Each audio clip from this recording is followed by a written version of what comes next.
Hello, it's Flo, and if you did not know, then September is Suicide Prevention Month. So I wanted to kick this month off with a video about suicide. Now, I do want to put out a couple of disclaimers. If you do not feel comfortable watching this video, so for whatever reason, that is totally okay. Please do not watch this video. I will link below some websites and helplines and things that are much more conducive to your mental state than this video, because I will be talking about mental health and suicide. So if you find that triggering, please do not watch this video. Also, I am not a mental health expert. I have experienced mental health both in my personal life and my academic life. Just a bit of background, I did a degree in I'm doing a degree in psychology, and I did A-level psychology, so I have done it as part of like topics for my exams and stuff, but I'm no expert. I have done my research, and I will link below the sites that I have, or the sources of my references. So let's talk about. So I just want to start this video off with a couple of statistics. I have them written down on this tiny notepad, so that's why I'm looking down. So last year, 2019, in England and Wales, there were 5,691 suicides, with the most common being in men, with 4,303 of them being men, particularly men aged 45 to 49, and only 1,388 were by women.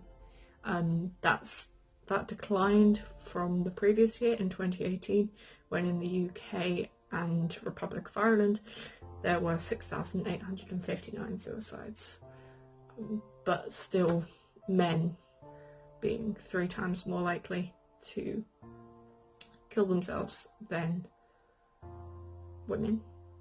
On to the myths.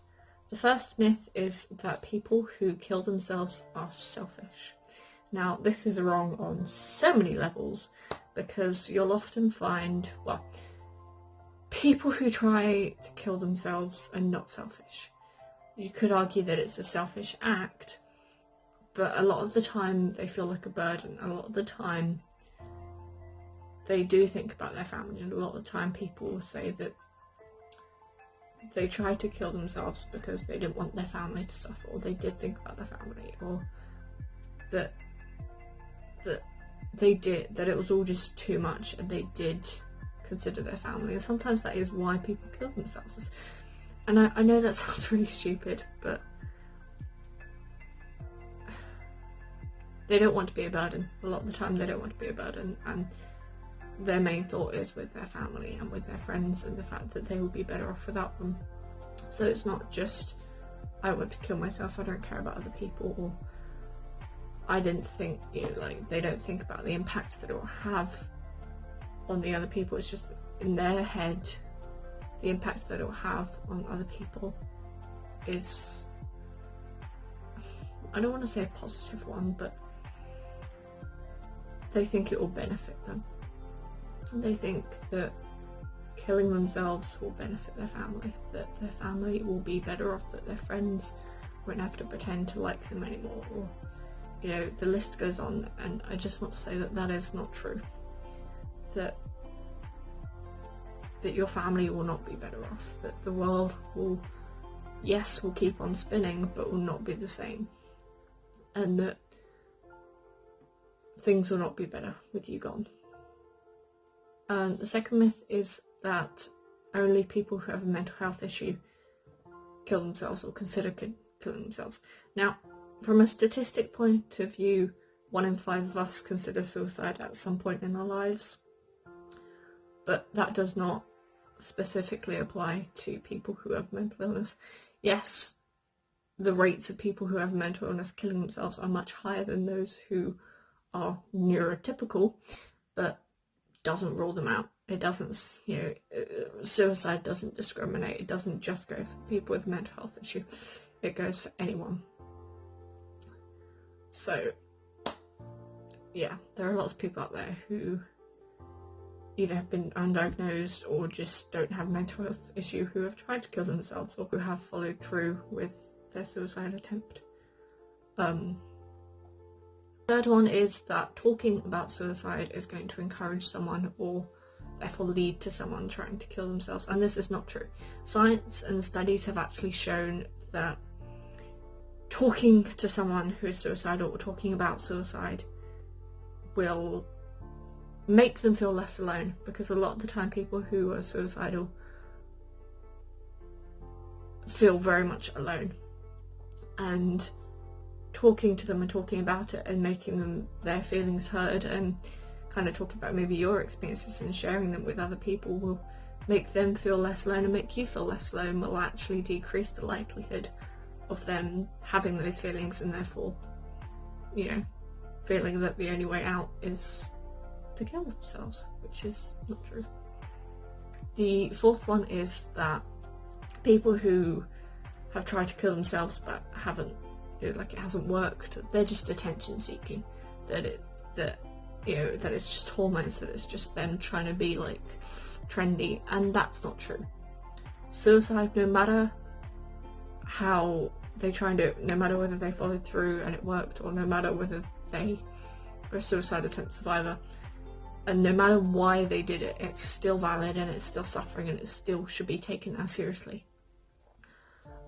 I mean, seeking attention in the mental health community is seen as like a bad thing, but actually it's not, because a lot of the time attention seeking, people doing things for attention, is not, ooh, look at me, I'm sad, ooh, look at me, I want pity. It's often, you won't listen to me, so I need to find a way to get help. I want help, look at me, I am suffering, I need help, I need to talk to someone. And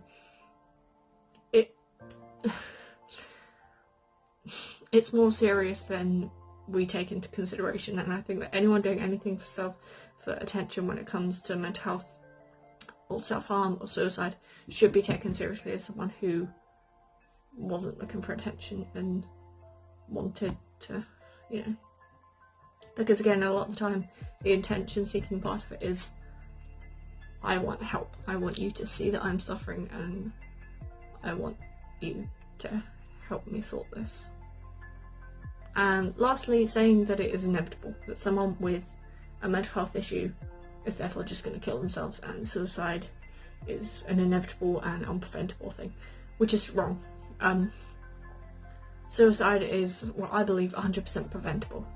That had someone stepped in sooner or had something been done about it, particularly in men, male suicide rates really get my goat, because it is very much a societal thing, because men specifically are told not to talk about their feelings, they're told not to seek help because it's seen as not manly enough. So in terms of that, it is fully preventable, because if we change the way that society works, I mean, I know that that's going to be a difficult thing, but if we change the way that society works, we can, if not prevent, then completely lower the statistics of suicide.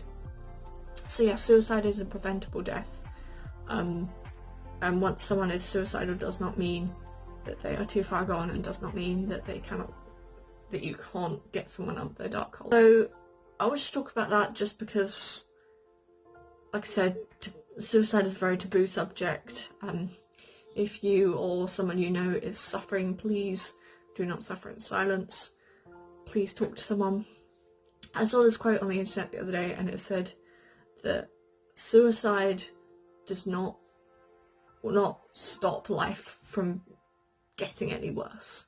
It only prevents the possibility of it getting any better.